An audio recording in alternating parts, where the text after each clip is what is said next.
Bumiyahin ng 3 oras ang Bread and Butter team bago namin narating ang provincial capital ng Tarlac, ang Tarlac City. Naging maalwan ang aming travel dahil maganda ang pagkakagawa ng NLEX at SCTEX, ang 2 main roads papuntang Tarlac. Kung ikaw ay manggagaling sa Manila, ilang beses na rin namang napadaan ang trikada dito kapag pupunta ng Baguio. Pero ngayon, di lang para mag-stop over, kundi ikwento sa mga kasangbahay ang mga negosyo o magagandang lugar na makikita sa bayan ng Tarlac. Isang magandang araw sa inyong lahat mga kasambahay. It's now time once again to highlight your bread and butter. Andito tayo ngayon sa probinsya ng Tarlac upang ibahagi sa inyo ang iba't ibang industriyang matatagpuan dito. At aalamin din natin ang tunay na dahilan kung bakit nga ba tinaguri ang melting pot itong probinsyang ito ng Central Luzon. Ako po si Rodel Cordelis. Sama-sama po nating pag-usapan ang negosyo, turismo at trabaho dito lamang sa Bread and Butter. Tinatawag na melting pot ang probinsya ng Tarlac sa Central Luzon. Kung titingnan ang ating mapa, napapaligiran ito ng Pampanga sa south, Zambales sa west, Pangasinan sa north, Nueva Ecija sa east. Nasa gitna ng mga ito ang Tarlac. Ang 4 na probinsyang ito ay may malaking epekto sa kultura at ekonomiya ng mga taga rito. Kaya melting pot ang tawag dahil sa pinaghalo-halong impluensya ng mga ito sa mga Tarlakenyo. Landlocked province kung tawagin dahil napapaligiran ng mga bundok at lupain. Kaya walang yamang dagat ito na may tuturing. Bumabawi naman sila sa yamang lupa. Malawak ang plain fields o taniman ng Tarlac. Ang pinaka-main product nila ay ang sugar. Malakas ang produksyon dito ng basic commodity na ito. Isa pa nga sa bansag sa Tarlac ay Sugar Capital of Luzon. Ito ang isa sa main industries nila. Papausbong ang estado ng negosyo ng Tarlac. Marami ng mga business ang naitayo na karamihan ay nalilinya sa mga pagkain dahil binibuild up ang ecotourism dito. Nadadagdagan na ang mga hotels o different kinds of accommodations dahil ine-expect na sa mga darating na mga taon ay dadami ang mga turistang bibisita at magbabakasyon.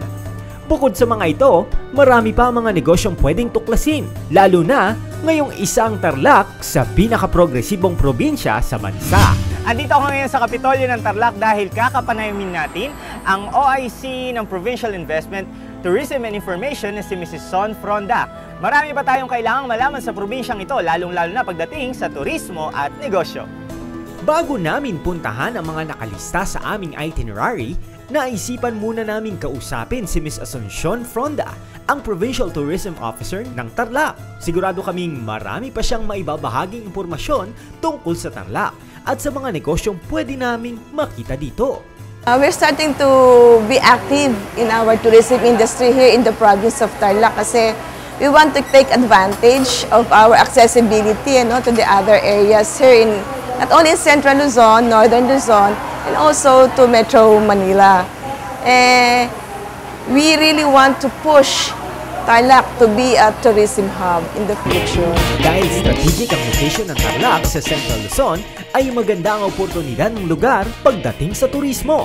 Tarlac takes advantage of its strategic location kasi you all have to pass through Tarlac to get to the north, di ba? And also to the east, going to Nueva Ecija, to Aurora. And then sa baba naman, di ba, going south, nagli-link din tayo sa Manila. Because existing din nung araw yung MNR, the Manila North Road, kahit wala pang SCTEX, talagang vital link ang Tarlac to other major areas. Malaki ang pag-unlad ng Tarlac over the years at yan ang gusto naming makita kaya naisip naming bisitahin ito. Industries kasi sabi ko nga sa iyo kanina, we are multicultural. If you want to find good Kapampangan food, meron din kami rito. And then the artifacts also, meron kaming mga natural, we call it natural Tarlac products because they are really made by the Tarlaceños. Meron kaming mga bamboo crops. Meron din kaming processed meat like tocino, tapang kalabaw. Meron din kami yan. Katulad ng nauna nang nabanggit, focus din sila ngayon sa pagpapalakas ng kanilang turismo. Meron kami mga existing na we could actually develop in a way na hindi siya overdevelopment na that we could still retain the environment. Yung aming Bueno Hot Spring kasi amin talaga yung area niyan. And also to further develop our ecotourism park sa San Jose for them to be more accessible. At kung may turismo, importante na may mga facilities na handang mag-accommodate ng mga turista. More hotels, better facilities, siyempre clean restrooms, number 1 yan, di ba? Actually, we have in the works with a consultant.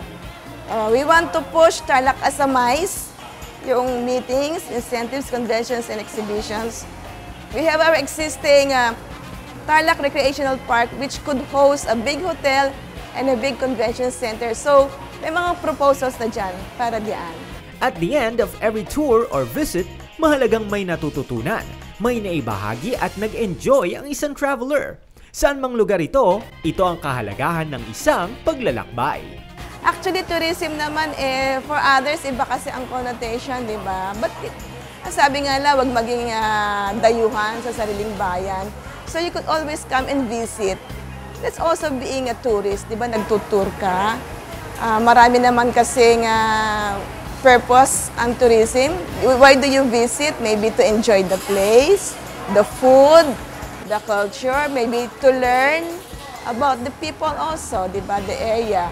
And also to enjoy the scenery, the natural scenery. Marami naman purposes yan for different people, di ba? Yes, ang aming call dito is Tara sa Tarlac. So come and visit Tarlac. Very accessible through NLEX, SCTEX, From Tarlac, you could go to other places pa, di ba? So, come and visit Tarlac, enjoy our scenery, kahit wala kaming beach, di ba?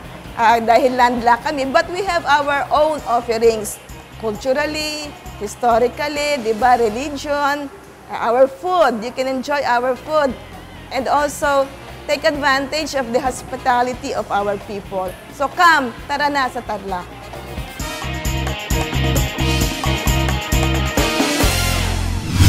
Back to basic, mga luma, bagong teknolohiyang ginagamit ng ilang hog raisers at farmers para mas mapaganda ang produksyon ng kanilang negosyo. Panoorin yan sa pagbabalik ng Bread and Butter.